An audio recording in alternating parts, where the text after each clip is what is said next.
Hello. Have you ever wondered how heat travels from one place to another?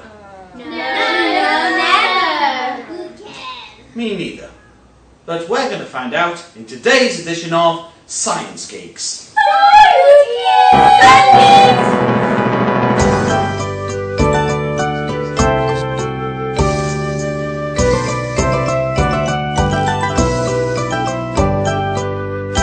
Heat Transfer Part 1.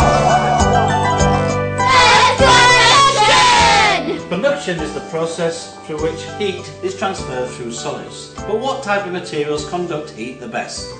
Let's do an experiment! Yes, let's. We collected 3 rods made out of different materials: glass, wood and aluminium metal, and we heated them up with a Bunsen burner from one end.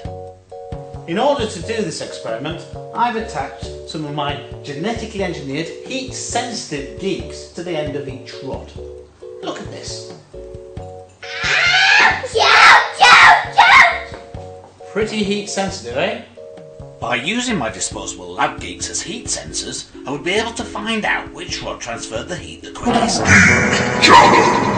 Which one do you think it'll be? The glass, the wood or the metal rod? Yep, that's right, the metal rod heats up incredibly quickly. The other geeks don't even seem affected. So, as you can see, Metals are good conductors of heat. Non-metals are bad conductors of heat. We call bad conductors of heat insulators. So, why are metals such better conductors than non-metals? Well, first of all, remember that everything is made from atoms. In non-metals, as the solid is heated, the atoms begin to vibrate more. Their kinetic energy increases. These vibrations are passed on to the atoms next to them, which in turn start to vibrate more as well. This takes a long time, however. That's why non-metals are bad conductors. Bad, naughty non-metals. But don't forget, they're bad conductors, but good insulators. Metals are made of ions which are surrounded by free electrons. These free electrons transfer the heat energy by colliding with other atoms and electrons in the metal. This way the heat energy is transferred very quickly. Metals are good conductors. Geek Challenge! The Geeks Challenge is to sort out this group of objects into good conductors and bad conductors, or insulators as I call them. On your marks, let's go!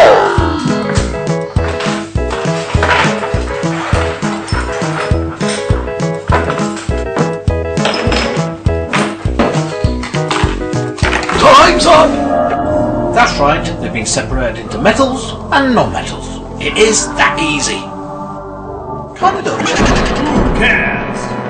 conduction. Who cares? Well, you should. Conduction is going on all around us, especially in our homes. We make use of insulators like plastic pan handles or oven gloves to prevent us from burning our hands. The material that your pans are made from is also very important. Although all metals are good conductors, some metals are better than others. This table shows the thermal conductivity of different metals. The higher the number, the better the metal is as a conductor. Aluminium pans are really good conductors. Copper's the best, however, but it is a bit expensive. Some people like to use cast iron as it retains the heat. It's good for stews and stuff. No, really, I mean it. Conduction. Who cares? Still not convinced? If you have your own house, keeping the heat inside is incredibly important. The role of trapped air in this process is vital. As can be seen from this table, trapped air is a very bad conductor of heat. This makes it an excellent insulator. Little pockets of trapped air can be found in things like loft insulation, snowflakes, duvets, carpets, people's hair and furry animals. So remember, trapped air like we find in snow is a really good insulator. Let's see how this principle is made use of in loft insulation. Oh, it's really quite chilly up here. That's a good sign. Shows your loft insulation is actually working. And here, right at the edge of the loft, of the roof, we can just see some of the loft insulation which is underneath this surface here. Lots of loft insulation, nice and thick, fibrous material, full of trapped air so that the heat can't escape as it rises from the rooms and it tries to leak through the roof. Great insulator, slows down that conduction. Look at it. Lovely. It's also important to stop heat from escaping from the walls of houses. Most new houses have a double layer of external wall. They have one on the outside, a gap, and then another layer on the inside, 2 layers of bricks. And in between there you can have trapped air or you can inject a foam, and this is called cavity wall insulation. My hat is a good insulator too. Wool also traps air in the gaps between its fibres. That's why you don't see people wearing metallic hats.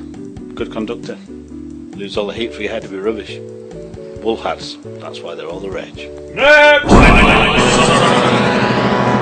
Hello, non-metals, bad conductors, good insulators, heat transferred by vibration of atoms. Metals, good conductors, heat transferred quickly by free electrons. Insulation important, loft insulation, gap to wall insulation, clothing, that type of thing. That'll do for now, jolly good, good night.